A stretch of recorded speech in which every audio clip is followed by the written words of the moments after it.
One of my biggest heart's desires, and I say this on a continual basis, is, Lord, I want to know you. Lord, I want to be your friend. Lord, I want to teach people how they can be closer to you. And I began this pursuit when I encountered the Lord in the fall of 1996, and I just desired to know God, and I just would stand before Him. I said, Lord, I want to know you. I want to know you like no other man. And I remember in the summer of 1997, these small but simple words changed my life. And I was listening to Suzette Hadding, which was a conference speaker that was part of this conference that I was at the Brownsville Revival. And I remember listening really intently because I wanted to hear from somebody who I knew spent many hours with the Lord. And she made this statement. She said, most of my time spent with the Lord is simply spent worshiping Him.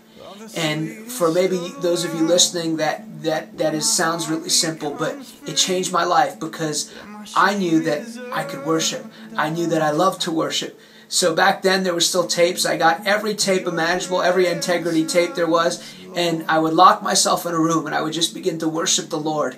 And I just would just lift my hands and just sing along with the songs. And one of the things that I've discovered is that God's deepest desire is not our ministry, not our assignment, but that we would know how to fully enjoy Him and worship. And when I began to worship Him, I began to discover that as I put my affections on Him, which is heaven's top priority, for us to put our affections on Him, that I began to discover His voice. I began to discover His rhythm. He began to open up His Word to me. And all these different aspects that God speaks and communes through us was opened up through the avenue of worship.